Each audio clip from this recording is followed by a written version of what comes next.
IB Nation Sports Talk up and rolling on this Wednesday. It's Mailbag Day. I see some questions starting to filter in the good old chat right now. So get yours in as you're filing in the show. And I mean, they're coming in fast now. All of a sudden, like I'm trying to star them up and keep them ready to go. Salty saying, despite this effort to supply the IB happy hour with questions, will more than 50% be read? Well, I mean, that depends on the validity of the question, I guess, Salty. I'm seeing some pretty good ones coming in right now, and I can only star up so fast. How are you today, Jesse? I cannot put into words how happy I am today. The Cubs played at 12:30 today. They going against Paul Skeens, got out to a 3-0 lead, and then gave up 10 unanswered to go down 10-3, ended up winning the game 14-10 afterwards. They put up a 7 spot in the top of the 9th inning, scored 5 runs with 2 outs, got the sweep of the Pirates. Yeah, it's huge for, I don't even care about the Cubs making the playoffs. They need to hit my over at 84 wins for the season-long bet. And that sweep today really put some juice back into me. They're 2 games over 500 now. Again, I don't care about playoffs at this point. Just don't lose me my money. That's it. That's what it's all about. We are I don't even know what you just said. No, I'm kidding.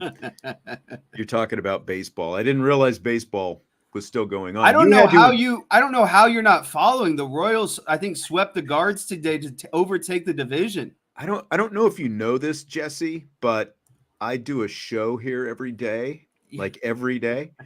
And this is game week. There was a Marcus Freeman press conference on Monday. We've had all these media availabilities. You're not busy. Throughout the the training camp and everything as well.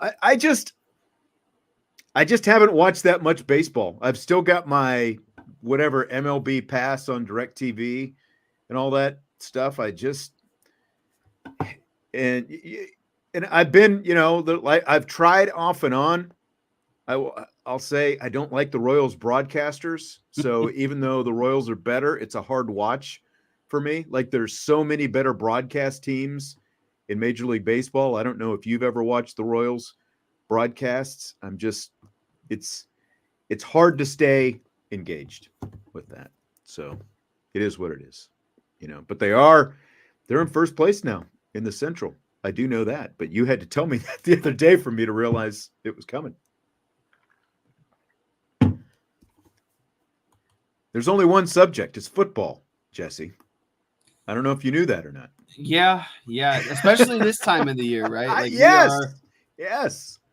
Maybe 3 months ago, this would have been a valid conversation, but not here nor now. Let's get into some questions. Let's start with Mark's question. How did Notre Dame get down to 85 scholarships? And I think DK responded, subtraction.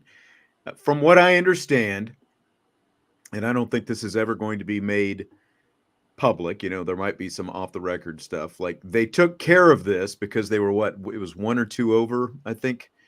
So basically they replaced a scholarship with NIL money. So like the player is still getting his scholarship paid, but they've used NIL money to do so. So they are, you don't have a total scholarship limit like you're probably going to have next year to worry about. Next year's going to look a lot different. This is the last time they're going to have to worry about 85. Next year it's going to be 105 because they're not going to be any more walk-ons and all of that kind of stuff. So it's going to look a lot different next year. But that's my understanding, is that They replaced a scholarship with NIL money, so the person affected is still getting his school paid for. So there you go. The more you know. And we're off to a rousing start. DK says Sean put his Cowboys starter jacket up for auction on the Champions Lounge. Someone better outbid me or I'm going to burn it. No reserve. Thanks for the super chat, DK, but I don't know where this came from. I was going to say, you just got that thing. Jacket. Yeah. You know I would not put that starter jacket up for sale on the Champions Lounge or any place else. So, yeah, I don't know. Free $5. What can we say? Yeah.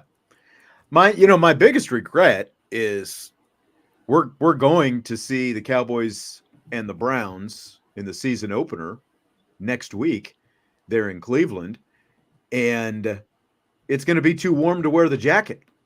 That's what bums me out.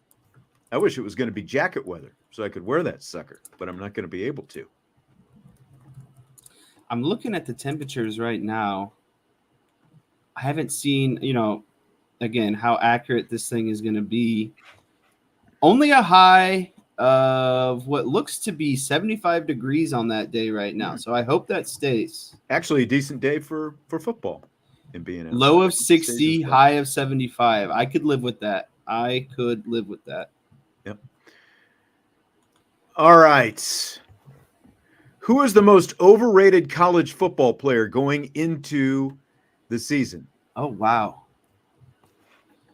I'll start if you want. Yeah, go ahead. I think it's Connor Wigman. Like, I am tired of hearing about how great Connor Wigman is supposed to be when the guy's played 9 games and he hasn't done anything yet. And if you look at his group of 5 versus power 5 splits, they're not quite to the extreme of like what Ian Book had, but the guy has 16 career touchdown passes.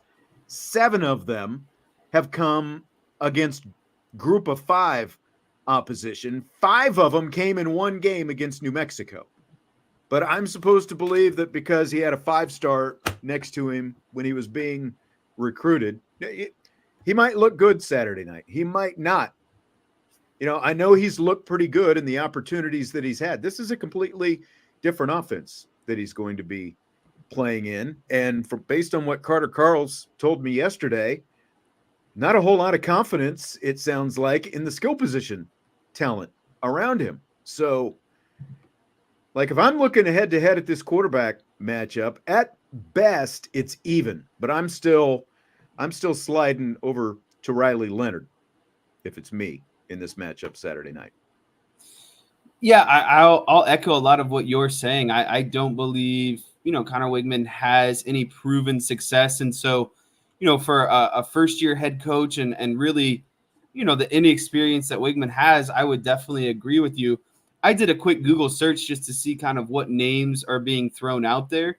And it's really funny because there's an article posted today, and it has Connor Wigman as the number 1 guy on that list. There you go. Number 2 would be Jalen Milroe in Alabama. And then number 3 was Cam Ward at Miami. I think Cam Ward is a viable option. I think Jalen Milroe, you know what he is, right? Like, I don't think he's, this great college quarterback. I think he's going to do enough with a lot of talent around him to win some games. Obviously, Alabama, made the college football semis last season. So he's a good player. I would put Shedeur Sanders on that list, though, if I had to pick someone as well. I think he gets a lot of credit because of who his dad is. Right. And I think that, yes, they had offensive line struggles last year, but I still feel like he made a lot of dumb mistakes for a guy that is supposed to be kind of, as highly touted as his dad wants him to be, essentially. Are you crying nepotism, Jesse? Is that what you're doing? Are you crying nepotism right now? Is that, I guess so. And to some degree I am. Salty makes I think DJ Uiagalelei was pushing for the most overrated before last week. And that was the going easy into last answer. week. But now there's like not many expectations on old Uiagalelei. And by the way, my pet peeve like Joe DJ Tessitore, Ooh the entire game. DJU. Yeah. Now Tessitore would use his full name from time to time, but then they would just go back to DJU. Come on, you're professional broadcasters. Say the guy's name, okay? I don't want to hear DJU. Like what are they gonna like? Are they gonna be calling Kingston Viliamu Asa? Are they gonna be calling him KVA the whole time? Come on, give me a break. Joe asks, do you have a first game of the season tradition? Ours is blaring the Notre Dame fight song as we hang the Notre Dame flag for the first time of the season. Do you have a first game tradition?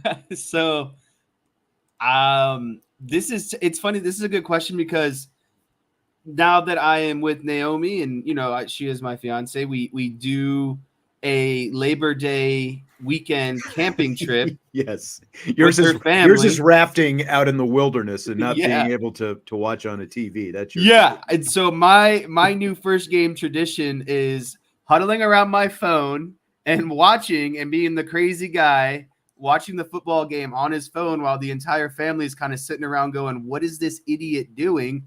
Because it's either extreme jubilation or just extreme anger when they do something bad. And, I think a couple years ago, they lost that Ohio State game at Ohio State. So that one was tough.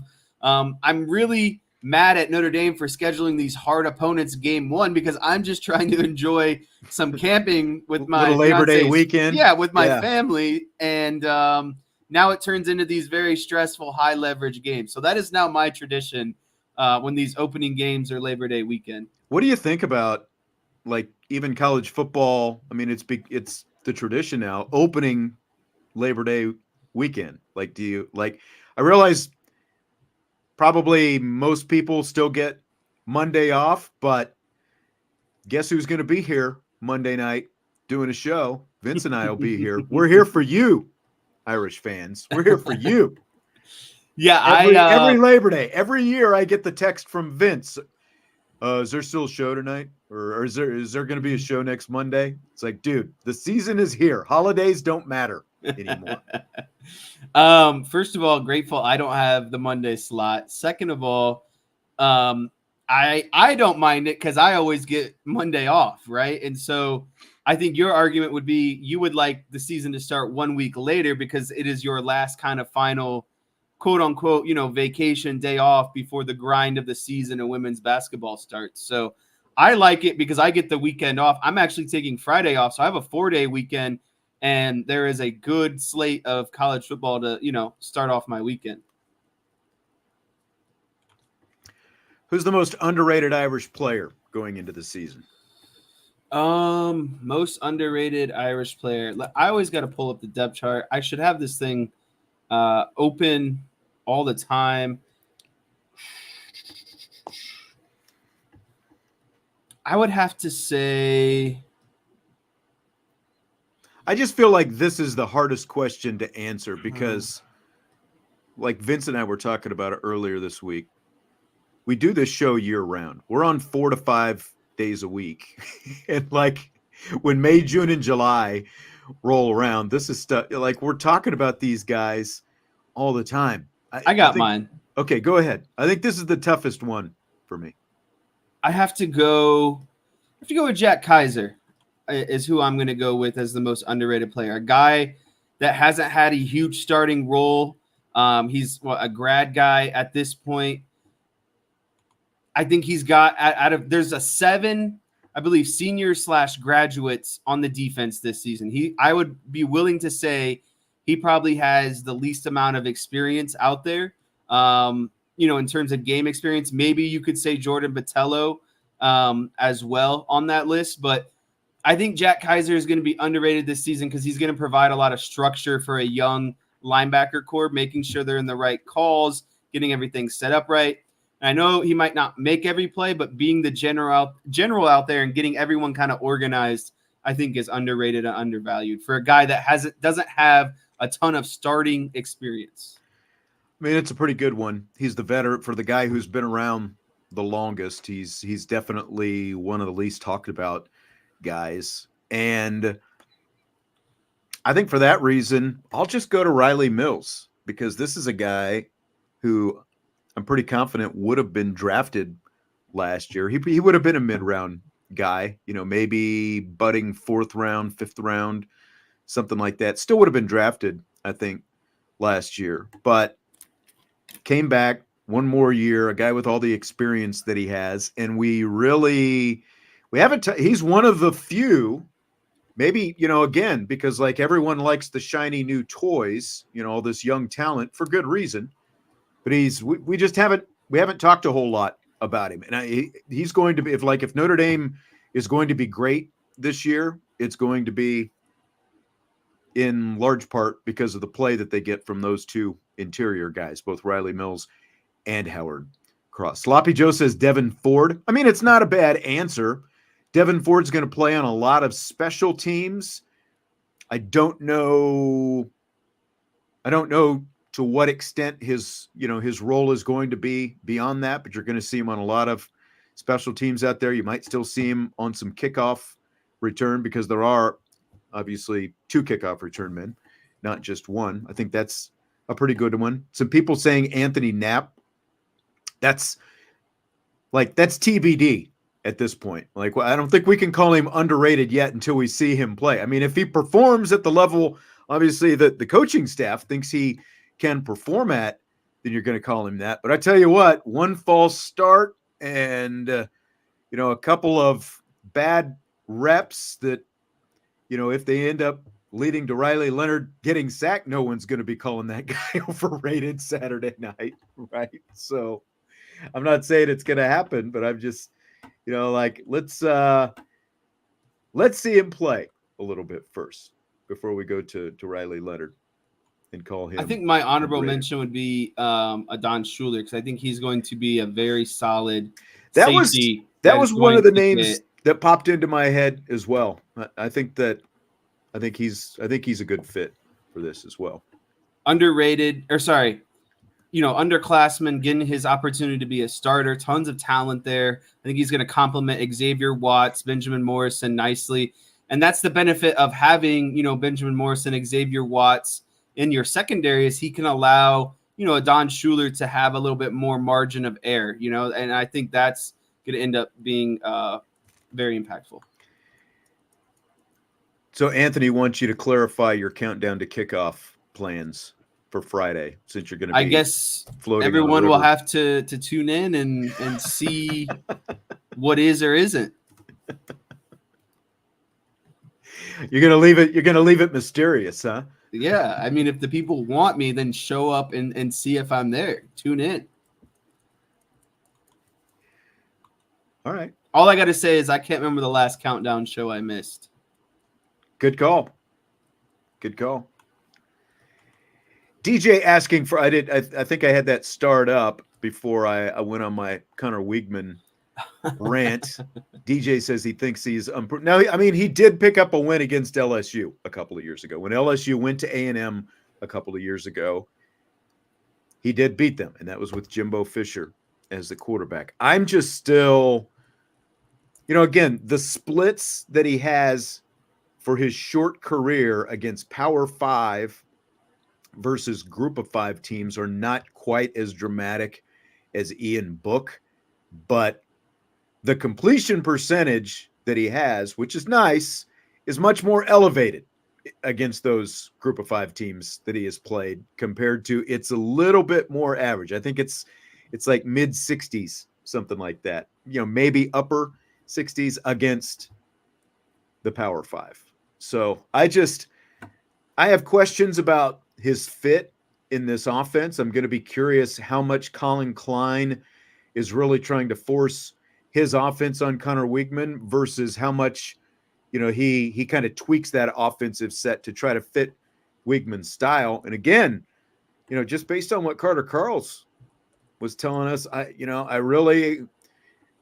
think we're going to find out a lot about the skill talent at receiver and running back that Connor Weigman has got around him. He's got to have the supporting cast. Everyone talks about all this talent that A&M has, but I've got to be sold, and he's going to face the best defense that he has probably faced in his career so far Saturday night. So, what's interesting about this, what we kind of talked about yesterday with Carter Carls and kind of what we got into is some of, Colin Klein's offensive run scheme in the whiteboard yesterday. Weigman's going to have to run the ball, I think, in some capacity. And he's not overly fast. He runs about a 4.8, 4.9, 40. But he's going to have to do enough, I think, to fit into, And that's probably around Brady Quinn speed, I would have to imagine. I mean, that's not fast. Right.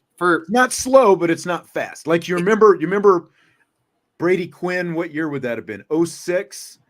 He had a breakaway run down there at USC at the end of the season. And it was like, it looked like he was going to, just coast into the end zone. And then he got caught from behind by all these USC Yeah. And guys. I just looked up Brady Quinn's official time was a 4.72. So if you think Brady Quinn is slow, Connor Weigman's running about a 4.8, 4.9. I think a lot of defensive linemen can catch him. So they're going to have to do things, again, like we were talking about yesterday, the eye candy, getting the defense to flow one way so Connor Weigman can get that extra, like head step or lead step when he's breaking the other way after a fake handoff.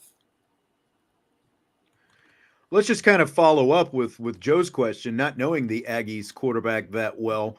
What are his strengths? And I don't know how much you've been able to watch of him so far. I would just say pretty good decision maker, doesn't turn the ball over. Like that to me is probably the strength that he has. And I think Carter kind of reinforced some of that yesterday. Now he didn't make a direct comparison to Ian Book, but he was kind of talking about Weigman as a game manager. And that would kind of concern me a little bit, again, considering the kind of offense that he's going to be playing there at Texas A&M. But I would just say takes care of the ball pretty well, makes pretty solid decisions. Yeah, I think that when I think of Connor Weigman, I would say he's got good arm strength, and I think that he can make just about every throw on the field. I think he can drop the ball into zone coverage. He can hit wide receivers and man routes. I would definitely say the biggest attribute that he's got is his arm and his ability to kind of, again, I think he can make just about every throw. It's just a matter of how much is he going to chance and kind of fit into some tight windows. I think is what ultimately, is he going to do enough to take some risks against Notre Dame, or are they going to be, happy with a conservative, let's make this a defensive battle type situation and see which defense can outlast the other. Right. Now, America's Truth Broker says he can connect with the long ball, throw some beautiful dimes a few times per game. Now, again, like based on what Carter Carls has seen in practice, they've had small windows just like we've had here at Notre Dame, but he hasn't seen a lot of consistency with that. Like the timing is off, a lot of drop balls by a receiver, but the timing on some of those deep balls, and Carter said it in the interview yesterday, timing on those deep balls has been off. And when you throw in, if there's questions about this receiving group, even kind of figuring out like who the number one guy is and that kind of stuff, big advantage Notre Dame secondary. Benjamin Morrison, Christian Gray, Xavier Watts, Adon Schuler.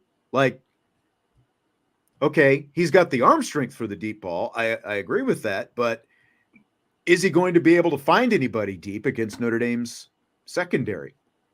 That would be something that I would be wondering about if I'm a Texas A&M fan. But I think that they see just these, these raw skills that Weigman has, and they don't appear to be worried about that. So I think we can venture to say that this is the toughest defense that Weigman will play in his to date in his career. I was listening to, do you know who Kevin Clark is? Heard the name. Used to work for the Ringer. He works for Omaha Productions. Oh now. Yeah. He's big NBA guy. I know who you're talking. No, he's an NFL guy. He's an NFL guy. Like Kevin Clark, NFL show. He does. He's on Around the Horn from time to time on ESPN. But he was talking about Drake May and like Drake May during preseason and kind of some ups and downs that he's had. And he said that he was talking to some coaches, and the difference between most college quarterbacks, even the elite ones, so put like first round, when I say elite, like first round NFL draft pick type guys, is what he said was they've never seen a disguise, a blitz disguised as well as what they see once they get to the NFL. And so like if I hear that comment that most college quarterbacks, even the elite ones, haven't seen a disguised blitz the way they see it once they get to the NFL, well, what's Al Golden going to do? What do we talk about all the time with Al Golden? His NFL defense. And what do we know that Al Golden likes to do? Blitz from all different directions. And what do Riley Leonard and Notre Dame quarterbacks talk about all the time? Like, these blitzes are coming from everywhere. You don't know where they're going to come from. And so again, like if I'm looking at Riley Leonard, you can say, well, he's been facing the scout team defense for the last couple of weeks for Notre Dame getting ready for this game. But what did he face for the bulk of training camp? He was facing Al Golden's defense, and that's why he made that comment. The fact that Al Golden disguises those blitzes so well. And I mean, I think that's a huge factor when you're looking at this game is, regardless of whatever raw skills and everything else you have, if you're Connor Wigman, you're going to face that. Al Golden, look at what happened to Caleb Williams last week. Last year. And where did Caleb Williams ended up getting drafted? He ended up getting drafted number 1 overall. What was his worst game of the worst game of his career? Al Golden and Notre Dame's defense last year. Yeah, and I have 2 things I'd actually like to say on this. It definitely translates because I was reading a lot of articles this offseason about NFL, teams, coaches talking about Jalen Hurts really struggles against cover 0. And if you put cover 0 out there against him, he can't read pre-snap what's going on, where the blitz is coming from, what's going to happen. Teams have a lot of a high success rate running that kind of cover 0, disguising where your blitzes are coming from. And to kind of take that even further more, that is also, a staple of kind of Mike Elko's defense and what he's going to try to accomplish on, some third down situations against Notre Dame as well. But I like Riley Leonard in that situation because of, like you were talking about, he has been going against that the entire training camp against Al Golden's defense. I think that might be a huge, aspect of this game. Which quarterback can handle more of the pressure and get out of, maybe some things that they see pre-snap and, post-snap, how they're able to kind of mitigate that pressure. Yes. And by the way, Jesse's got a little whiteboard he's going to sneak in on Mike Elko's defense here in a little bit. Some bonus whiteboard for you today. So be psyched about that, baby. Joe wants to know, so speaking of psyched, it's game week. Over under. Riley goes for 300 total yards. If this is total yards, this is a lock of an over for me. What do you think? We're talking rushing and receiving. I would have to say, conservatively, I have to say the under, actually. I'll put it like this. If they hit the over, Notre Dame for sure wins this game. I don't know what he's going to do. I could see a solid, 200 passing game, 70 yards on the ground, and I'll still take that. That's still a great game from Riley Leonard, but that's a number I'd be cautious around. I'm just going to go with the under because I think Texas A&M's defense is going to be pretty solid. So let's say he has, obviously, if he has 75 rushing yards, he needs 226 passing yards. Yes, to get there. That's pretty close to his game over under for passing yards. I think he's right around. I think his Vegas over under is somewhere around maybe 200, something like that. I know I've got it someplace. I've looked at a lot of numbers today, so I apologize if like I was trying to talk about Connor Wigman's splits, Power 5, Group of 5, all that different stuff. I've been looking at a lot of different numbers, and I guess I didn't absorb them all as well as I thought. But I'm going to go over. I think 300 total yards very doable for Riley Leonard because I think he's good for at least one long run, and that'll get you close to Not quite a third, but I think that'll get you close to a third of it. And I think he's going to have a solid, if not spectacular, passing day as well. Okay. Does the selection of Anthony Knapp at left tackle surprise you?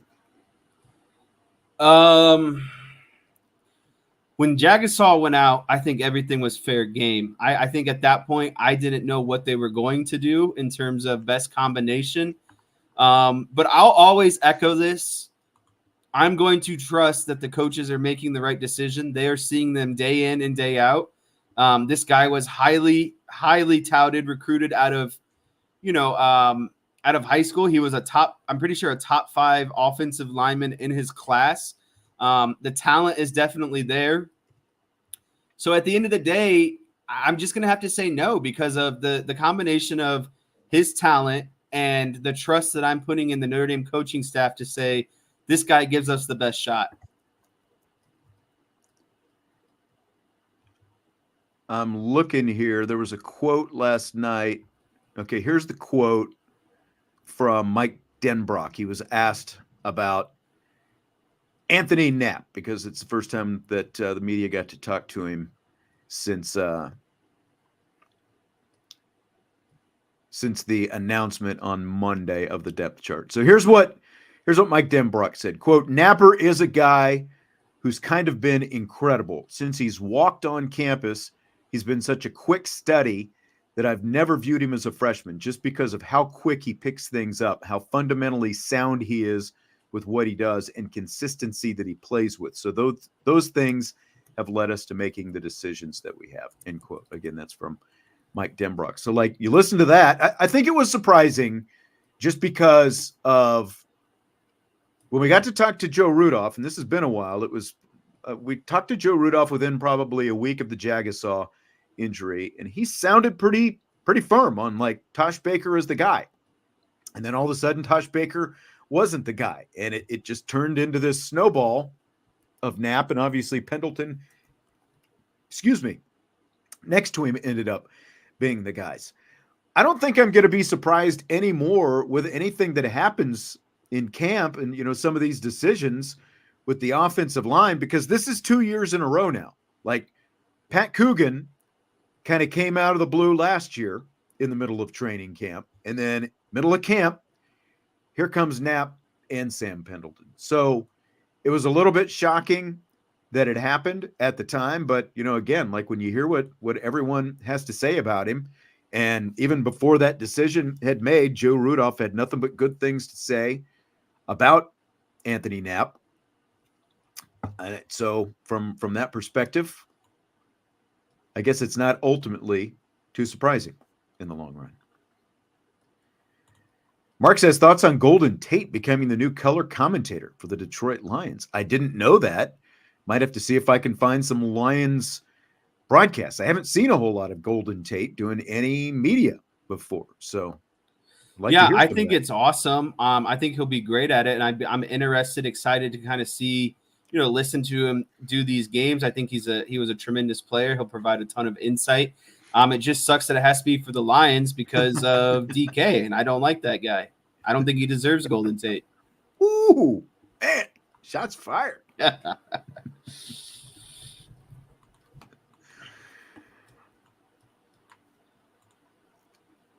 Rabid Nile Chihuahua.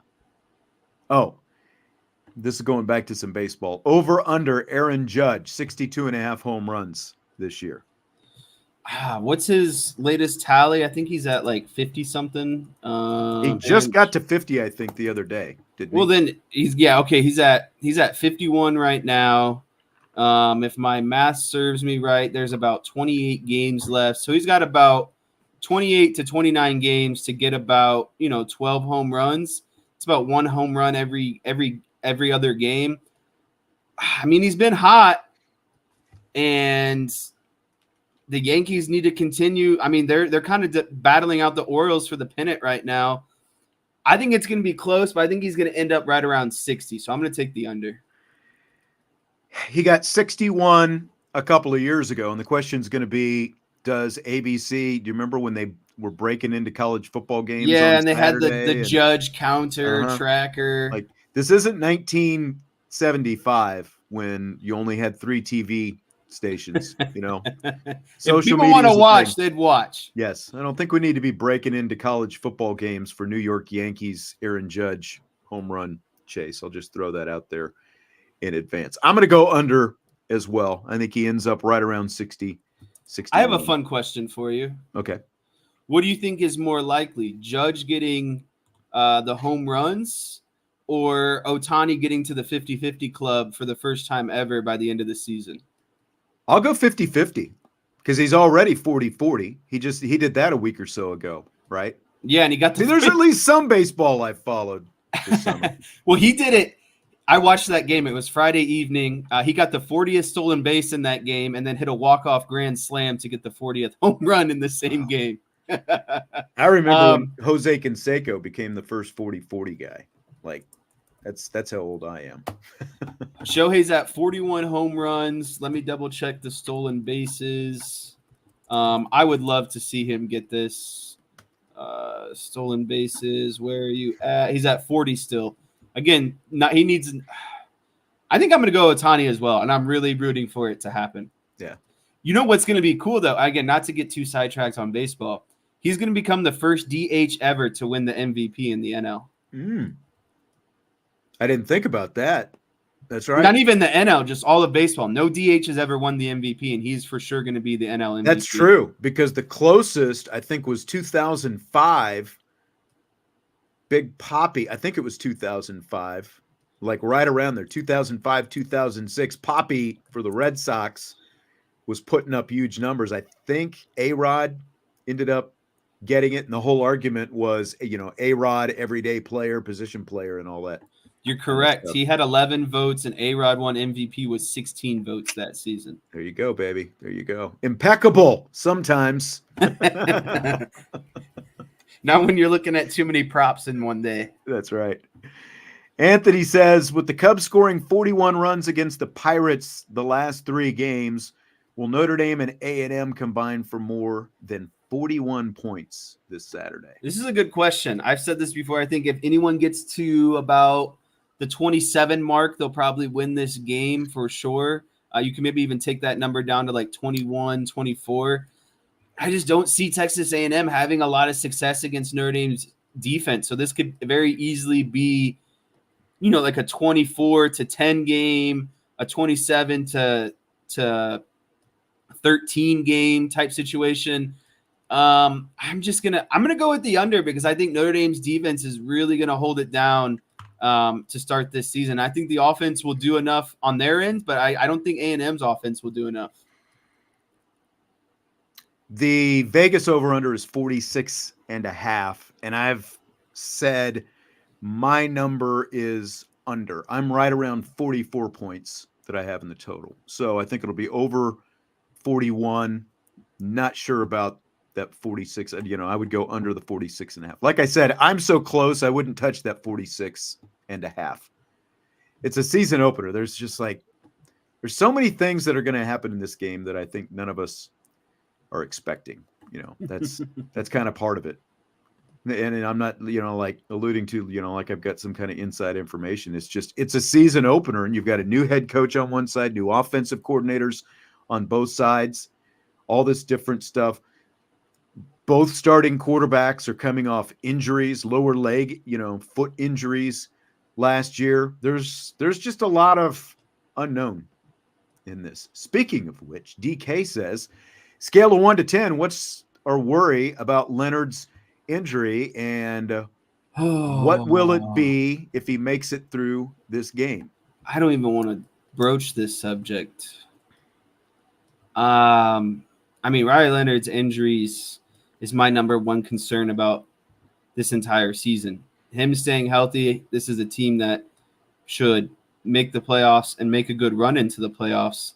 I think he did the right thing of, getting healthy in the spring, not overly pushing it, doing what he needed to. So if 10 was, and I'm absolutely worried every play he's going to go out, that's where I would put that at. I would say just like a 3 or a 4, right? Like I still think with the guy with injury history, it just takes, one kind of wrong hit twist compared to, someone else that doesn't have an injury history. So yeah, I comfortably say this number is around a 3 for me. I think it's important to remember, as we've said before, the injury that he suffered last year was the first one of his career. Played an entire season in 2022. From the time he got on the field in 2021, he was on the field for the rest of the season. Like last year was it. It was a little bit of a fluke, freak kind of thing, the way Cross came down on his leg at the end of the Notre Dame Duke game. So it's there. I think, honestly, just watching him out there at practice, watching him run around, listening to him talk about his health, listening to Marcus Freeman talk about his health, it's one of the last things that I've even thought about going into this game. It's much more X's and O's and everything else. So I'd put it like a 1 for me. That's where I put it. I thought I would be much more concerned a few months ago, but that was when we still, hadn't seen him practice any of that different kind of stuff. Rapid Nile, when Notre Dame wins Saturday, which media person are you tuning in to watch eat crow? Paul Feinbaum. Do you think he'll actually eat it though? I think he would have to at least mention it because it's Notre Dame beating an SEC team and he loves the SEC. How much he decides to divulge into it is one thing, but he'll definitely have to bring it up. And I will say, like when the subject comes up, he has been willing to eat it in the past. Now that I kind of think about it a little bit, not just with Notre Dame, but just in general, like he's not afraid to poke himself a little bit, which I think you have to respect, especially when you are a lightning rod. Only when Lane Kiffin is on, right? Well, but you got to give Lane the credit for going on Feinbaum's show. He had the cojones to go on there and call them out on his own show. That's what I'm saying. Goes on there on Feinbaum's show and brings it up. And then Feinbaum, had to kind of sit there and take it. I think that should be his punishment, though. He should have to bring on like Riley Leonard or, whoever might be like the star of the game, right? Like that's who he's got to have come on the show. I see some people saying Desmond Howard, but Desmond Howard already kind of put his foot in the door when he said Notre Dame should make, or is like a lot to make the college football playoff this season, right? If they win win this game. So I think he's kind of given that like, half in, half out kind of response. Salty, what are your biggest questions and certainties for the Texas A&M game? The obvious one, biggest question is how the offensive line holds up.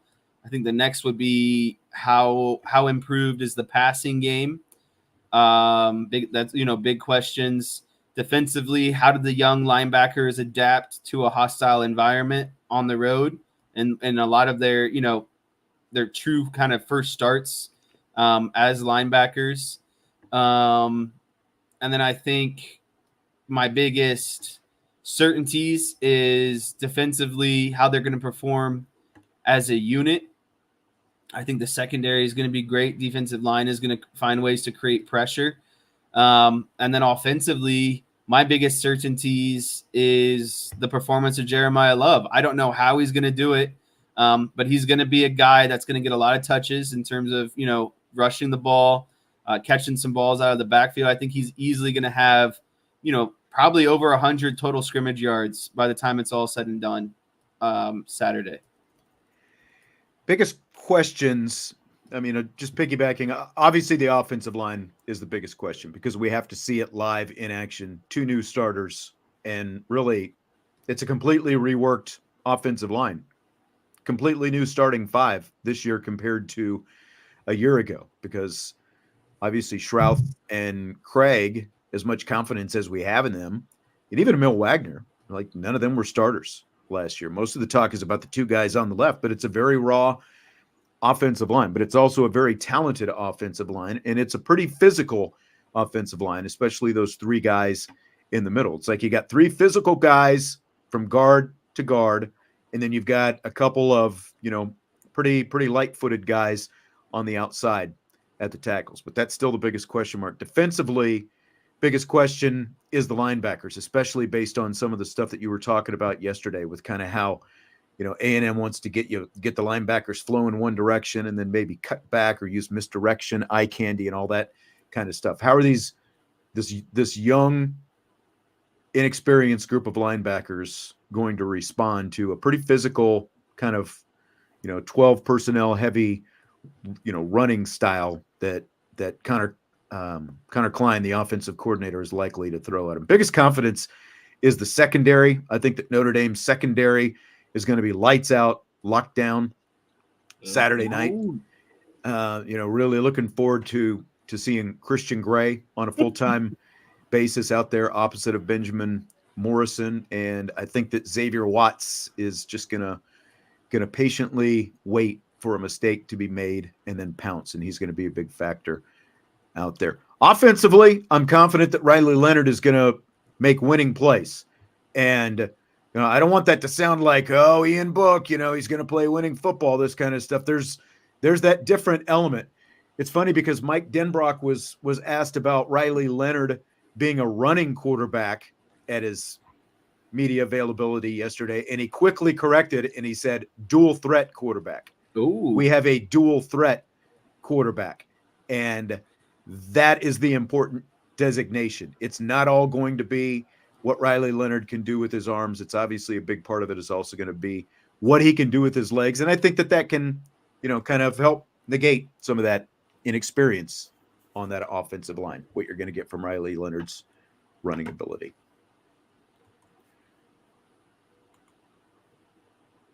Good question, though.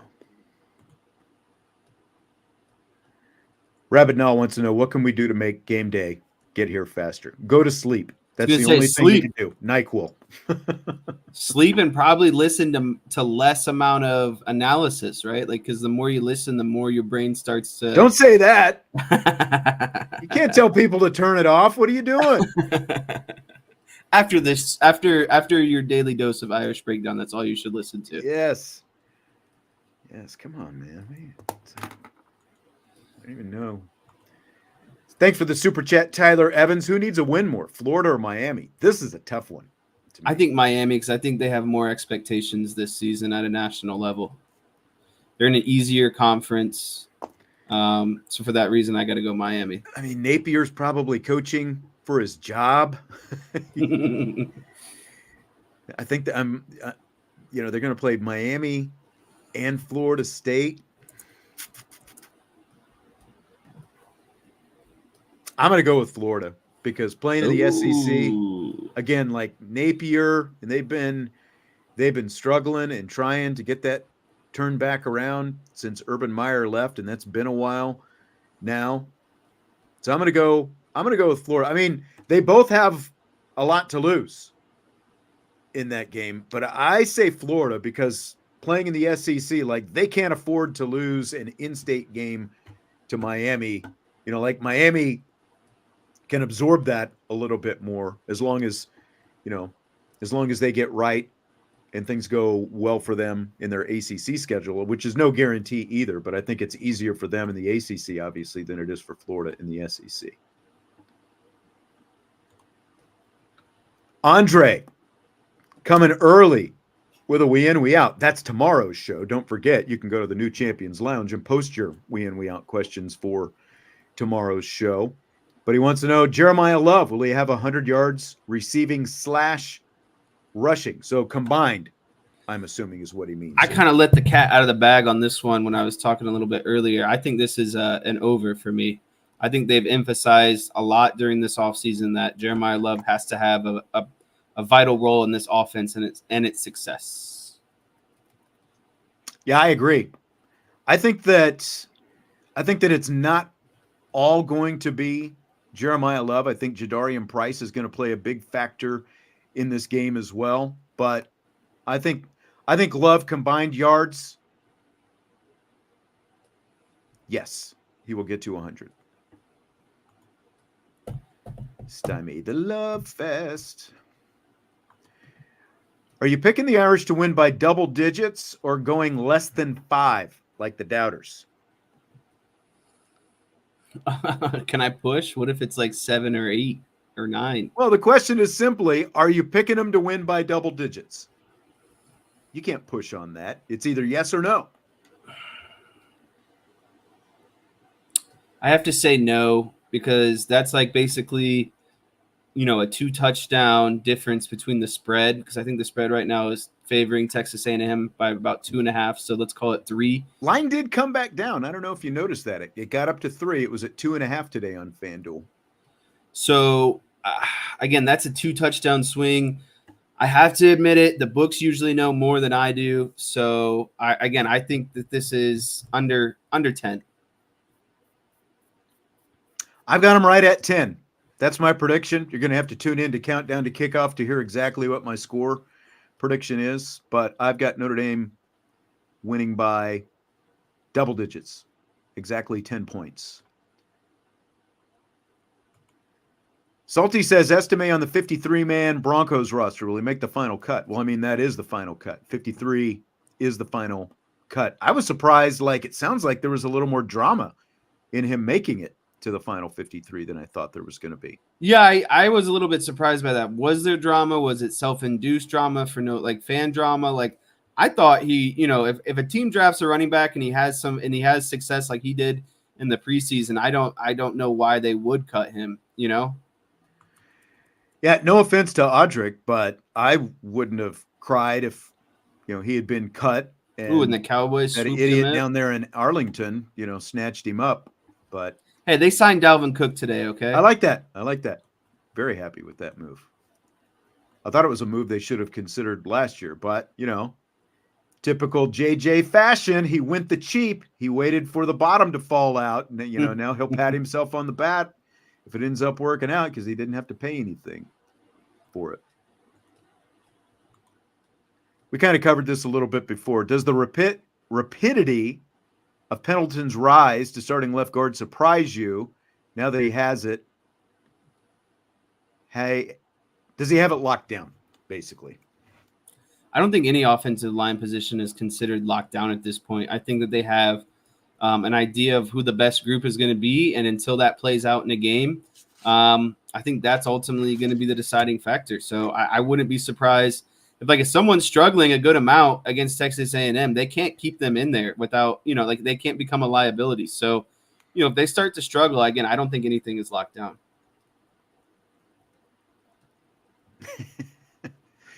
I agree with that as well. I was just looking at Joe's comment. That is a good point. I have Leonard over 300 total yards and Love over 100. That's over 400 yards of total offense. Not so fast, my friend, because obviously Jeremiah Love's receiving yards will be part of Riley Leonard's passing yards. You could subtract out maybe 30 to 40 right, in but there. you don't double it up though. Right. No, I agree. Right. So just like all the receivers who catch a pass from Riley Leonard, it's still Riley Leonard's passing yards and then whatever the rushing yards total ends up to be. So layers, right? USMA. Use a Venn diagram. Overlap. I like that. I love that Vince is his picture, by the way. That is some good stuff. Whose picture? USMA 87. It's Vince. Oh, is that Vince in there raising his hand? I could barely see it. Well, I'll close my mouth. Let bygones be bygones. I mean, Joe, DK threw in a Cowboys starter jacket question right off the bat. So, involuntarily it came up. Rabinow, how many celebrity sightings will we see at the game? I don't know that there's necessarily a lot of celebrity affiliated people who will show up down there. It's not Austin. It's not the Longhorns where Matthew McConaughey is going to show up or something like that. Good question, though. I don't know. Salty says Josh Pate, among many others, has picked the Aggies to win. Why so many of these pickers wrong? I really don't understand why people do seem to be so confident in Texas A&M. To me, like the biggest part of everyone's argument is, oh, the environment at Kyle Field and it gets so loud and all that. Like, is that going to be a factor? Sure, it's going to be a factor. But like I said, how big a factor was it a couple years ago when Appalachian State went down there and won?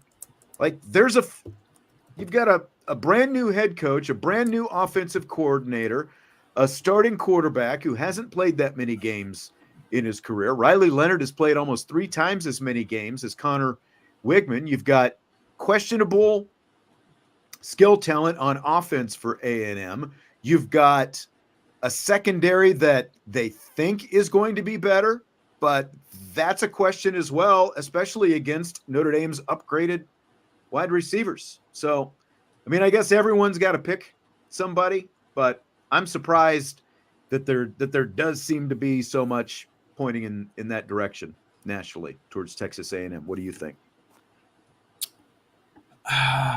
Yeah, I think that really the if Notre Dame was playing this game at home, I think that this wouldn't even be a conversation. I think Notre Dame's defense is, Farley, or not Farley, but is going to be more talented than what Texas A&M's is going to be. And I think really the ultimate thing that shifted this line was Notre Dame's offensive line that came out. I think those kind of things coincided when you started to see the line kind of switch a little bit, and you talk about an offensive line, inexperienced offensive line having to play on what is quote unquote the most difficult environment in the country. I think that's ultimately where the line started to shift. But nobody's talking about how good Notre Dame's defense is. There was a good video yesterday, 12-minute video from a guy at On3. I can't think of who his name is. He's got kind of shaggy blonde kind of hair. Thought he did a really good, honest, non-biased breakdown of the game and who his overall pick was going to be and why. So I think that is worth I can't think of the name, but it's definitely worth the watch. And then, like he said, like, is that the young guy, maybe around your age? Yeah, around my age. Yeah, I know who you're talking about. Talks about Notre Dame has 7 of 11 guys coming back on defense. They have a top safety, a top corner in the nation, 2, interior linemen that are really good. And then you go to offense, and it's like Jaden Greathouse is going to be great. Chris Mitchell is going to do enough to stretch the field. You have an experienced quarterback with Riley Leonard, and he talks about the pros of Texas A&M as well. So I wish I could remember it. That's okay. But it's definitely a good video to watch if you can find it. Yeah, like Andre says, don't you get 3 points for being home at least? Yeah, and I mean, this is basically a pick'em game that because it's being played at Texas A&M, that's the biggest reason I think that the line is in A&M's favor. Like when you're talking about a home team being favored by 3, like if you're just looking at it from that perspective, this is basically a pick'em game. If you were playing it on a neutral field, Texas A&M gets 2 or 3 points for being at home. This should be a fairly close, fairly competitive game. I know there are a lot of Notre Dame people who think that Notre Dame is going to go down there and blow them out. I'm not willing to go that far, but I've felt all along, like between what they get from Riley Leonard, what Notre Dame gets from its other skill position players, and what they've got from Al Golden's defense, that to me, that's enough to swing the game in the direction that it needs to swing. Someone found it for me. His name is JD Pickle, and I just dropped the 12-minute video, YouTube video in the chat. If you're interested, I think it's a really good listen. All right.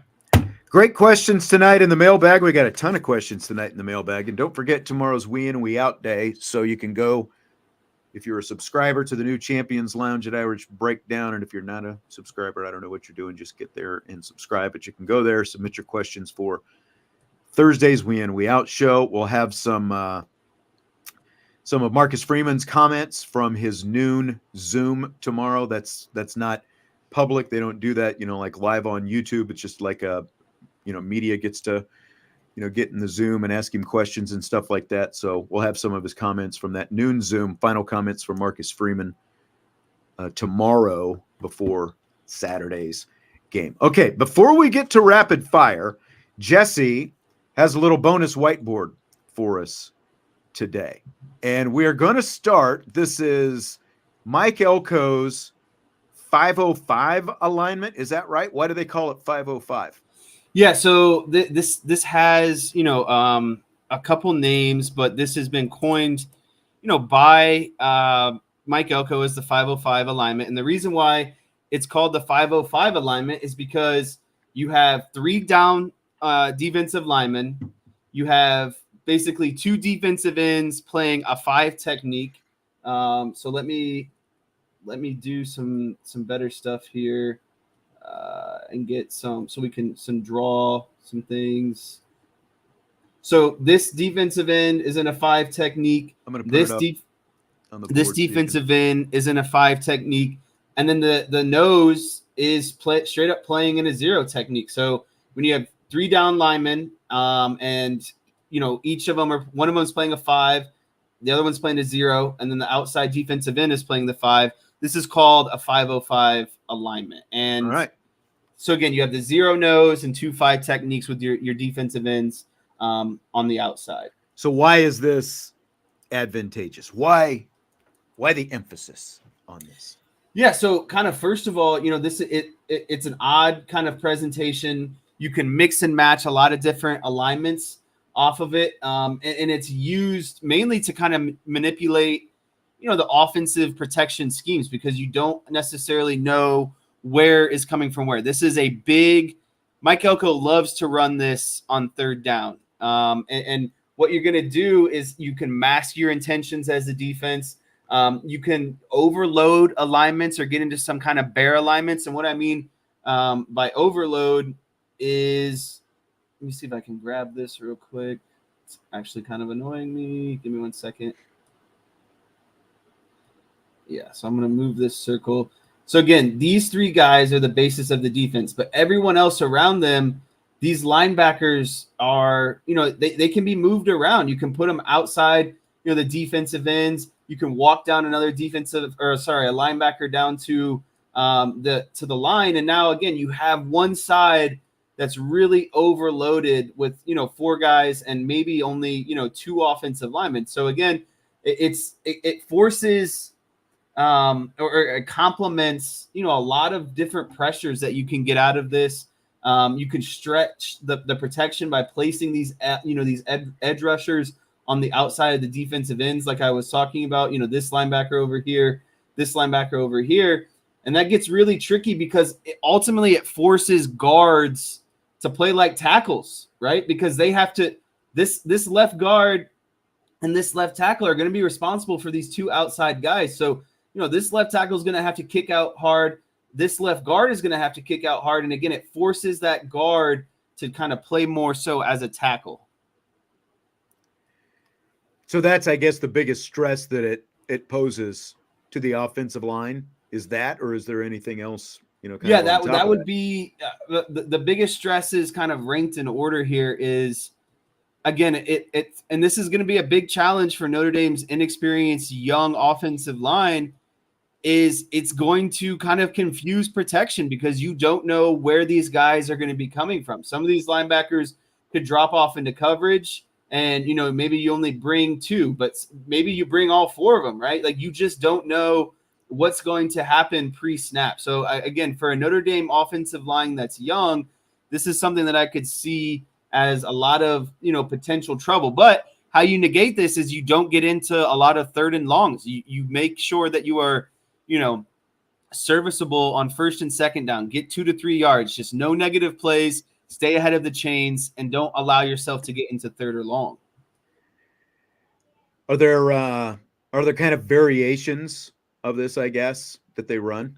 Yeah. So this is a big 3rd down alignment for Mike Elko, but he has Mike Elko classifies this into 3 kind of packages. You have the hot, which means you're bringing all 6 of these guys. Let me get back into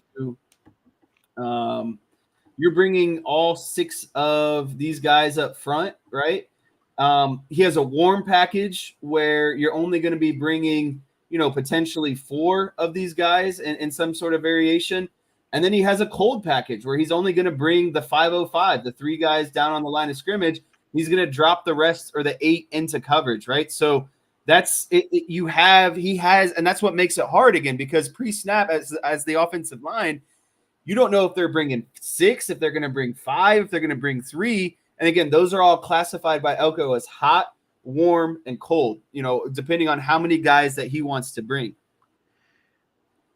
So it's kind of like a zone blitz type package that he's throwing up there, basically. Exactly. They are definitely going to play zone off of this. And again, another advantageous, I guess, aspect of this defense is these linebackers can blitz from anywhere, right? Like they could blitz off the edge. They could fold in and blitz in between this 5 technique and 0 technique. This linebacker over here and this linebacker here on the edge, they can play games and, stunt around. Like it is going to be a very tough situation if Notre Dame gets into 3rd and long and allows, Mike Elko to get into what he calls this 505 defense. And I think specifically, to kind of tie it all together, it allows Elko to match the situation and the specific field zone on 3rd down. He has, different packages that he can run onto this based on where they're at in the field, which hash they are on the field, and, essentially what kind of zone coverage they want to play out of it. So if you're Riley Leonard, how are you countering any of this? Yeah, I think the biggest counter, let me kind of undo some stuff right now because there's a ton of lines. It's a very Madden-esque scribble fest that you have up there on the board. Yeah, so I think that the ways you negate this just kind of off the bat is, right now you're lending with only 3 down linemen and playing 2 linebackers outside the defensive ends. Immediately you look at where's the hole. It's right in the heart or the middle of this defense, right? So I think if you can essentially find ways, to use some of that RPO and allow kind of that middle of the field to open, I think Notre Dame's going to have to run the ball with some success. And I think ultimately, Riley Leonard's legs is what can negate this style of defense, because when you're bringing pressure like this, anytime, as we've talked about before, anytime you bring pressure, you're going to create some open lanes. And I think it's got to be on Riley Leonard to find those open lanes and kind of in those RPO schemes know whether or not he needs to give the ball or take the ball, depending on what he's seeing out of those linebackers. And that's part of what he has done so well in his career so far is being able to do some of that, find those running lanes and counter some of those different pressures. But I guess my final thoughts on this is, okay, I would be really worried if I'm Notre Dame, knowing you have a true freshman at left tackle and they get into a 3rd and long and you're asking again, Knapp and the left guard here to really stretch out and fan out against, a defensive end and a linebacker who are going to be pinning their ears back and trying to get to the quarterback with no regard. Essentially, they're going to be coming fast and they're going to be coming hard. Well, I mean, like we were talking about yesterday about what you do with the tight end if you're Notre Dame, just kind of in general. Do you slide a tight end over there? Yeah, to help out if it's 3rd and long, just to have an extra blocker over there, so you've got an extra body at least accounted for. But I mean, there's also, even though that's the backside, again, Emil Wagner is no more experienced over there on the right side either. Pressure can still come from the right, even though Riley Leonard's facing it. Yeah, I think you're going to have to decide. Notre Dame's I like when Notre Dame comes out in 11 personnel and they split out their tight end, so it looks like right now what we're looking at, a 2x2 formation. Mm-hmm. And if you don't get the look that you like, you can just motion Evans down to attach to the line of scrimmage on either side, depending on where you see the hot pressure coming from. But again, that favors into this defense because it could look like they're coming in one direction, and they can, kind of bluff and bring pressure from a completely different direction. So this is something I would look for on Saturday. If Notre Dame gets into some 3rd and longs, you will definitely see this defensive front out of Texas A&M. All right. Really good stuff on the bonus whiteboard. Love it. I would love to see a quarterback draw against that thing, though. Just a 3rd and long, just nice QB draw right through the middle. Some people have mentioned it in the chat. I completely agree. That would be a huge way to kind of counteract this formation. And and again, I think it's part of the chess match when you talk about Mike Elko's familiarity, Riley Leonard's familiarity, all those different things. It's just part of the chess match, I think, that you have in there. Who's countering who's who's like punching, who's counter punching, and all that different stuff. It's gonna be part of the fun of the matchup, I think. Jesse, are you ready for rapid fire? Let's take this thing home. All right. Fill in the blank. The number one question you have about Notre Dame's wide receivers this season is blank. Is consistency. I think they need someone who's going to consistently show up every game, be the alpha in that room and be a guy that's nearing, 1,000 yards, if not more, by the end of the season. I just need, from game 1 to game 12, I need to know that there's a guy that is reliable, right? Like on a big play, big down, I know I can look for this guy and he's going to consistently get the job done. That's what I'm looking forward to for the most.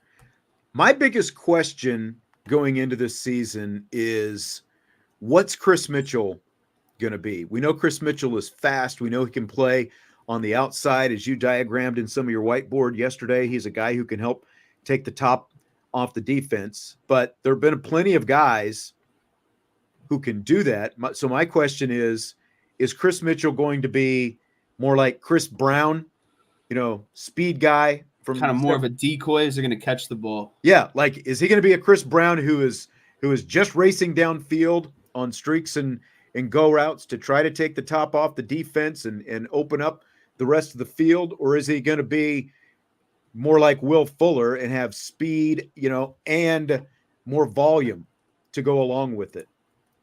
So that's what I want to know. Just like, what exactly is Chris Mitchell going to be? I don't think that he's going to have 1,000 yards like he did last year at Florida International, but what's he like? Is he just going to be 1 or 2 catch a guy game, but it's going to be like 18, 20 plus yards, Like, what exactly is he going to bring to this offense on it? Because that's like something that was still an incomplete answer coming out of training camp from the opportunities that we got to see. Like, he did some stuff, but we didn't see him, take off in a big way. He's going to be part of that 6-man rotation, though. But to what extent is he going to be a part of it? Speaking of which, fill in the blank. The Irish wide receiver with the best chance to get to 1,000 yards this season is blank. It pains me to say this because there's a huge super fan in the chat that is always reminding you who he's a super fan of. But it's Jaden Greathouse. And I knew it was Jaden Greathouse when they talked about him, basically being able to play the slot, being able to play the field, being able to play the boundary, because what that means to me is he's your most influential, important wide receiver because he can play all spots of the field. I think he's able to – they're going to be able to find ways to get him the ball on different kind of, alignments on the field. He's going to be that guy who I would like to compare to CeeDee Lamb, just a guy who can do just about anything at all of the wide receiver positions. That's my answer as well. I'm going with Greathouse. I think that all these other guys are all going to play a key part of this offense. And like, he's not going to be the sole focus of the passing game, but I think because of his versatility and the size, and not the elite speed, but good speed that he has, and just his ability to do a lot of different things, I think that he's going to see a lot of balls coming his way, and he's got the opportunity. Again, like, defensive backs have talked about him during camp, and they've talked about his craftiness. Like, he's got a little bit of that extra, not just like raw talent, but he's got some intangible there as well, like knowing how to get open, knowing how to use his body and do these different things. So I think that it's going to be him. Returns do not count in this. We're only talking about what they do as a wide receiver. So, Joe, just to kind of add to what you were saying, Greathouse is also, in my opinion, going to have the highest usage rate amongst all the wide receivers. He is going to have the most snaps played offensive snaps played out of all of the wide receivers. He's going to be on the field the most in comparison to the rest of the wide receivers. I agree. I completely agree with that. And I'm curious to see to what extent Faison is out there as well, because he's another guy who is going to play some multiple positions. Like those two, I think, based on everything that we've seen and heard, those two are the guys who are going to be sort of the most flexible and interchangeable with their ability to play both in the slot and outside. DK says, if Greathouse doesn't get 1,000 yards, I will never talk to Salty again. Oh, my. Good question, Stymie. I don't know. And I don't think that was asked of him yesterday in terms of his ticket request for this game, because obviously he's from down there by Austin. So here's what Riley Leonard said when he was asked about facing his former head coach, Mike Elko, this weekend. This is from Riley Leonard. Quote, as the game builds up for me, for whatever reason, I become more and more emotionless because I become more confident. I'm going to get there on Saturday, and they're going to call a play, and I'm going to have repped it, 10, 15 times by now. Nerves come with lack of preparation, and the more I prepare and practice and things like that, my nerves just calm down. End quote. That is blank, Jesse. That is exactly what I want to hear from my starting quarterback, right? Yes. Like, I want a quarterback that literally says, as the game goes on and the intensity heightens, the pressure heightens, game on the line, my heart rate actually goes down. Because when you think of the greatest athletes out there, like, let's just probably talk about Steph Curry. Like, you think his heart rate goes up when he's pulling up and taking, those big time shots like he did in the Olympics? I think it's the opposite. I think he gets calmer and the game slows down for him. And that's why he's so successful and actually makes more of those shots, right? So if that's how Riley Leonard feels about himself, I think that is, again, exactly what you want to hear out of your starting quarterback. But I got to see it first, right? Like, it can't just all be talk. You can have that confidence, which, again, I appreciate. And that's the kind of confidence I want you to have. But I got to see it. I got to see if he's going to walk the walk. But it's the perfect answer to me, because he was asked about facing Mike Elko. And what he's basically saying is, like, that really, like, it's a storyline, but it's not a huge factor, because once he takes the field, it's about the preparation that he's done. Like, he's not going to be thinking that much, I don't think, about Mike Elko standing over there on the sideline. It's going to be about, this is the play call. We've repped this thing over and over. I know this thing like the backside of my hand. I know it inside and out, and that's what it's about. It's about preparation. And like you said, like, things break down when you're not prepared. But everything that we've seen about Riley Leonard says that he is going to be more than prepared in this game. But, like you said, you got to see it. But we do have a pretty good body of work from his time at Duke, and he looked like a pretty well-prepared quarterback to me. Like, he looked like pretty much nerves of steel when he was housing it against Clemson in the season opener last year. He looked like he was all right. So Marcus Freeman said this about Saturday's Kyle Field environment and trying to take the crowd out of the game. Yeah, I don't think there's anything intentional that we're going to try to do to take the crowd out. That will be determined probably based off our execution, and I think for us, it's the preparation for a loud crowd that's more important than anything. We didn't do a great job last year of playing clean at Duke, right? We had too many pre-snap penalties, and so we've been very intentional on preparing in a loud environment in practice, so we eliminate the pre-snap penalties, right? We can't let the crowd affect our operation, and so I feel very confident we have a great plan for the crowd noise. Okay, so there's Marcus Freeman. My question to you, Jess, is, like, this is something that neither of us has experienced, is like playing in a setting like that. How much do you think pumping in the crowd noise and playing loud music in practice actually helps prepare for these kind of big time road environments? Yeah, I would say it helps a good amount in terms of what Marcus Freeman was talking about there. I think what you do for those, what you're worried about is the false starts, the not being able to relay the play, not getting, guys not being able to hear or see their motion indicators, right? And so I think when you practice those things, I think it helps a good amount with that, because you find a way to go silent count. You find a way, to negate the false start penalties. You find a way to, hit your landmarks when you're going in motion. And so I think that it does help a good amount. Is there anything that is going to, is the perfect solution? No, but I at least like the willingness to be prepared. And that's all you can do at the end of the day, is try your best to be prepared. And like Marcus Freeman said, execution, getting out to a 14-0 point lead, then you don't have to worry about any of that crowd noise, because they're going to be taken out of it, right? The only time the crowd noise is at its best is when at the beginning of the game, when it's still 0-0, when a big play happens, or when your team is ahead, because they're constantly going to keep the noise up. But if Notre Dame can get out early, that stuff will take care of itself. And that comes down to execution, like he was talking about. I mean, that is an if, like Salty says, getting up by 17 points in the first quarter will do it. I mean, that's absolutely right, because I just go back to a few years back when Notre Dame went to Virginia Tech, and all the talk all week long was about Enter Sandman and all that stuff. And it's like, oh, they've got Metallica doing a video message for Enter Sandman. And it was all cool with the lunch pail and all that different stuff.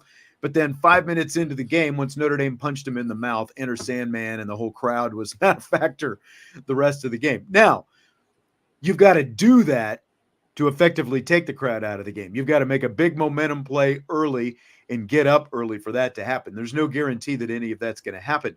In terms of the actual preparation, I think at the very least, I mean, obviously you have to do it to give your team at least some kind of feel of that, even if you're on a practice field or if it's inside the Irish Athletic Center where it's even a little bit louder and you pump the music or the noise, the crowd noise or whatever. You've got to do it so that at least your team has experienced some of those communication difficulties in practice before they get there, because it goes back to the stuff that Riley Leonard was talking about. You've repped it. So at least if you've done some reps in that environment, there's going to be some help. But I just you're going to get in as long as it's loud out there, like in the Florida State Georgia Tech game on a neutral field in Dublin last week. You still saw the quarterbacks with the new headset communications putting their hands over their ears, because they couldn't hear the stuff coming in. I don't know how much volume adjustment there is on those things, like how loud you can crank those things. D. Trull Center says helmet comms, and that's, and it's not just the helmet comm to the quarterback, but then, like what you were saying, Jesse, if you get into that 3rd and long situation and you need to change a protection and the crowd is still going nuts out there, again, at least you've practiced it, in practice with the extra noise and stuff like that. But there's nothing like that actual true environment when you're the road team on offense out there and you're trying to slide a protection or audible or whatever, or just make sure you've got the snap count right and the whole thing. So to what extent they've been able to work some of those kinks out, hopefully, we don't know. But I just think no matter what kind of road environment that you go into, as long as the game stays close, that home crowd is always going to be a huge factor that you really can't predict. So Played Like a Champion posted his 37 bold and optimistic predictions for the season on the New Champions Lounge. Here is his number 3 prediction. Jack Kaiser will lead the team in solo tackles, and there will be at least a 20-tackle gap between him and the next linebacker. Do you buy or sell that? I sell that. I think Drake Bowen is going to find a way to be the leading tackler on this defense. Your middle linebackers are the guys that you're going to rely on the most. I think really what it's going to come down to is how much time him and KVA are splitting, because I know there's going to be some sort of rotation, but you got to realize Kaiser's probably going to come out in a lot of nickel and dime situations when they go more speed and coverage type linebackers on those 3rd and long situations. So that means Kaiser, KVA, Bowen, Sneed, Osbury are going to be on the field, in replacement for Kaiser. And so I'm going to sell that. And if it is Kaiser, I don't think he'll have a 20 gap lead either. So I'm selling, I think, both aspects of this. This is very, very narrow. I do think he's ultimately going to lead the team I think he'll lead the team in tackles. Solo tackles is another story.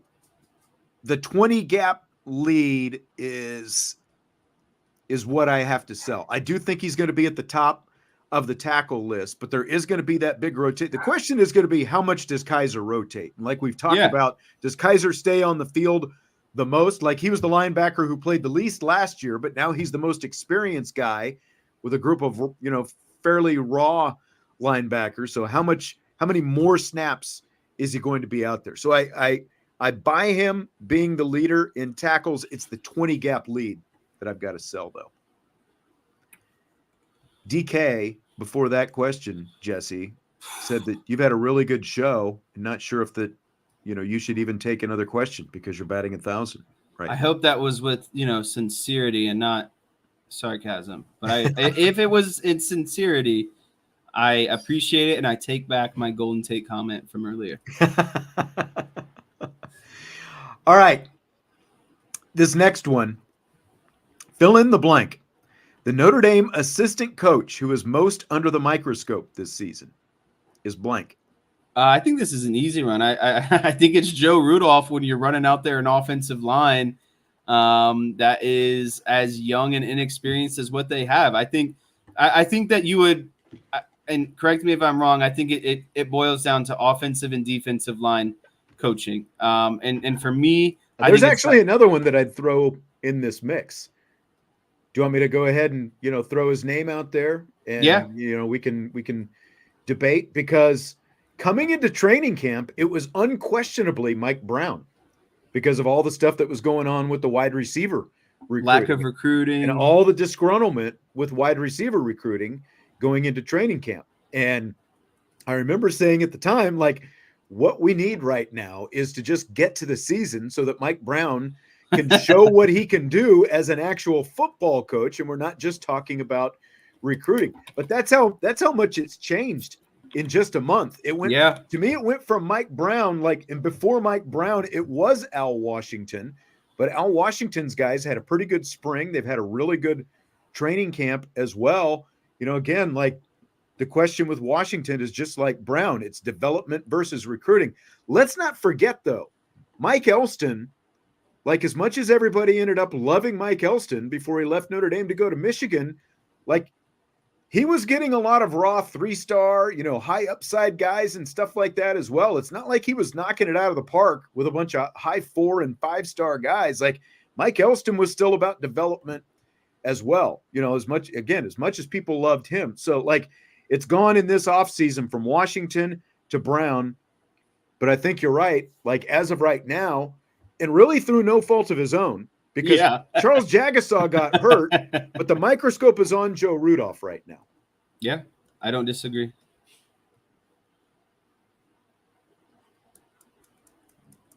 Did I take away your whole, thunder there? No, I think it's Joe Rudolph. And again, it's due. I mean, this game is either going to be won or lost by Notre Dame's offensive line. If they look abysmal, they're going to lose. If they can go out there and just get the job done, they're going to win this game. And again, I said it earlier in the show. When all the rumors and the questions about the offensive line and who's going to be starting, and now they're going a true freshman at left tackle, that in my eyes is when the line really started to switch the most in this game. Yeah, absolutely. Absolutely. Archer says with Brown being in year 1, I think he has more slack than the line coaches. I mean, Joe Rudolph's only in year 2, though. And it feels like people talk like last year was some kind of disappointment from the offensive line standpoint. I don't know if it's just because there was all this expectation of Billy Strouth being a starter from day one. 2 guys drafted. And, and maybe Joe, but I'm talking about a year ago. Like, maybe Joe Rudolph pulled the rug out from people last year because Strouth didn't start until later on. But it was still a Joe Moore Award semifinalist offensive line last year.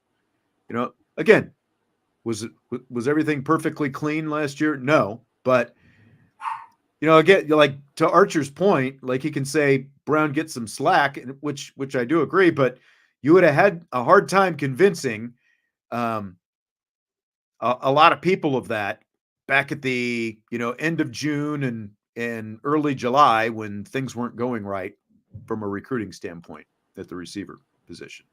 I'm not saying that, that's the way it should have been, but would have had a hard time convincing some people. So there's always talk, of course, about which coaches are on the hottest seats going into a season. Which college football coach do you think has the coldest seat going into this season? This might shock you, or maybe you're like, wow, this is a really intelligent answer, but because of the lineage and who he's kind of, succeeding, to me, it's got to be Kalen DeBoer. I think he's going to get a lot of slack being at Alabama. It's his first year after the Saban era. I think you can expect, the talent, yes, is going to be there. I still think Alabama is going to be a playoff team, but I don't think that there's any expectation that he's going to win a national championship in year one. I just think he needs to kind of be steady Eddie, be 9-3, 10-2, maybe 11-1.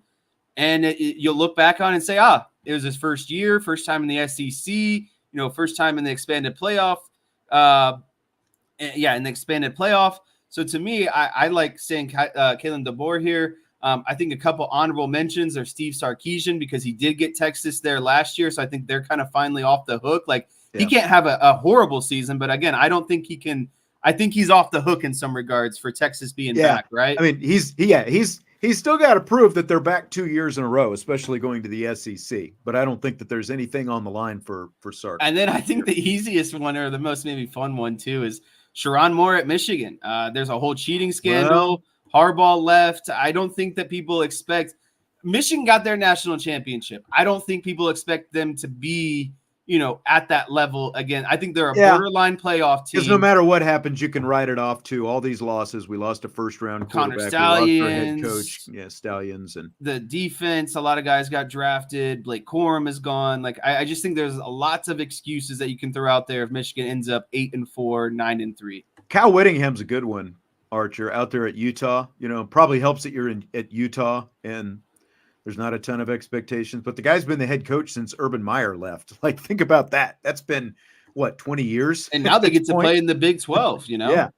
And my answer is Kirby Smart, though, like Brian says. But that guy, come on, he's just won championships. Of course he doesn't have. But the question is, who's got the coldest seat? It's not to find a diamond in the rough under the radar cold seat guy. Kirby Smart is not going anywhere this year. But I do think, you make a good point, and I hadn't really thought about it that way, because like Sloppy Joe says, Elko, you can probably throw most of the first-year head coaches into this mix. Nothing's going to happen to them this year. But because that was kind of my thought process. But again, I think with Bama, they're going to have enough talent to be 10-2, probably be a playoff team, but not actually win the whole thing. And everyone's going to be like, Kalen DeBoer, first year guy, did a good job, didn't win a national championship. Yeah. All right, let's see what he could do in year 2. Yeah. Kirk Ferentz, that's always a good one as long as he's been around, longest tenured FBS head coach. And Stymie says Dion just to say Dion. And look, they win 5 games. Apparently that's successful. And it doesn't matter who you have to answer questions to out there in Boulder anymore. So that reporter has won I journalism accolades too, which is absolutely wild. Yeah. So I saw someone on Twitter X the other day say he got a sorry for the delay email 8 months after the original email was set. So my question to you, what is the maximum acceptable time that can pass before you can still use the sorry for the delay response? 2 weeks. 2 weeks. I think a month is very rude and inconsiderate. I think 2 weeks is valid for something where you got to come up with more than sorry for the delay. That's what I mean. Once a month goes by. I need a whole, my dog died, then my wife died, and then I got in a car accident. Yeah. There's a lot of things that need to happen if you're going to send me a sorry for the delay after 8 months. 8 months. Yes. I think a month is really ultimately pushing it. And so, again, I'm more so at the 2 week mark. And don't even say sorry for the delay. Just say sorry I forgot, probably at the end of the day. Yeah. make up some excuse about, your email got lost in my spam or something, like it can't just be sorry for which those things do happen sometimes, or sometimes. Yeah, but 8 months. Yeah, 8 months. Like, where how are do you you drawing the line at? How do you even find that email after it? It was funny because, like, I was listening to a podcast recently, and all these people were talking about they have literally thousands of unread emails in their email inbox. Like, I don't know how many you let yours build up to, but I clear mine a couple times a day. Like, I try to make sure that I'm on top of it. I instantly delete emails that I don't want out of all folders. Right now in my email, I'll tell you right now, I only have like maybe 40 emails in my entire inbox right now, total. Yeah. My cutoff, I think, is a week. I think a week is it. I think 2 weeks is too long. Like, again, like, you got to come up with something better than sorry for the delay. 8 months. I can't even imagine responding with that 8 months down the line. I'm not exactly sure, like, what kind of email it was, but Salty, I think we're just going to have to agree with this. Salty asked if this is the greatest IB happy hour show ever. Just going to say, are we surprised? I'm filling in for Vince on a Wednesday. So just kidding, Vince. I love you wherever you are. Reading into something there. Andre wants to know who's co-hosting with me tomorrow. That's a mystery, Andre. As it turns out, there's a higher, I'd say that there's a 90% chance that you're looking at just this tomorrow. So get to those we in, we out questions, and I'll have a lot to talk about with it tomorrow. The expectation, though, is that Jesse, whether he's on a lazy, dirty river on Friday or not, is going to find a place to do Countdown to Kickoff with Vincent. Whoa, you're spoiling all my secrets. So you're looking at a possibly 3+ Henry show on Friday. Maybe Scooby. Maybe, I don't know. Scooby's a little bit squirrelier. So he is. DK says he's available. I don't know what Brian would pay you for that, DK. Mrs. Sean should host. I don't know if you want that, Anthony. Like, my daughter has lobbied me to try to host before. So Bailey would do better than Mom would. I'll just end it at that. And Bailey actually has airtime from her Nurse B prediction days. That's right. Many moons ago, when Jesse and his sister Bailey were young pups, we used to do we called it Dr. J and Nurse B. It was NFL predictions every week. I don't know if I've still got those those tapes somewhere. Tapes around here someplace or not. I know I'm sure you do. Well, things get thrown away often in that house, so wouldn't be surprised. That's very true. We'll just end it with that. Great stuff tonight. Appreciate all the questions. Great whiteboard, Jesse. Hit the like button before you leave because we do appreciate it. And it is always much needed. We are one day closer to Notre Dame and Texas A&M kicking off the 2024 season. So thanks for being here. Hit the like button. We'll talk to you tomorrow. We'll have some Marcus Freeman comments from his noon Zoom and some we in, we out as well on IB Nation Sports Talk.